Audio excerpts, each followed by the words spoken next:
તો દાદા પહેલાં ઊભા પણ નહોતા રહી શકતા જ્યારે એમને ઘૂંટણનો પ્રોબ્લેમ હતો અને વેરિકોઝ વેનનો પ્રોબ્લેમ હતો. ટ્રીટમેન્ટ પછી એમને સરસ ઊભા રહે છે અને ચાલી પણ શકે છે. દાદા મને ચાલીને બતાવો તો.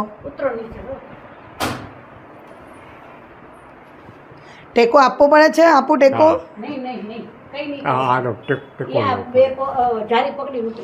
અચ્છા, એટલે જે પેલા સાવ નહોતા ચાલી શકતા, સાવ ઉતરી પણ નહોતા શકતા, પણ હવે તમે જોયું કે એક આટલું મોટું પગથિયું છે એ જાતે ચડી ગયા છે, જાતે ઉતરી ગયા છે.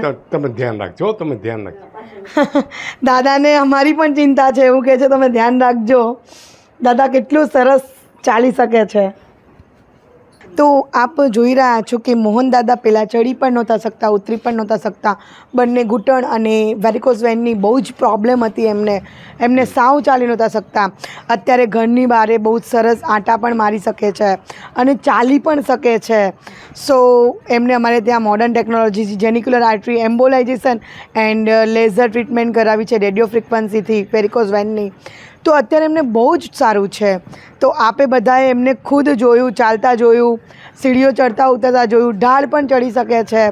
તો આપ પણ આ ટ્રીટમેન્ટ અપનાવો અને નોન સર્જિકલ ટ્રીટમેન્ટ જે છે એ અપનાવો અને કટ ટાંકા ઓપરેશનથી દૂર રહો.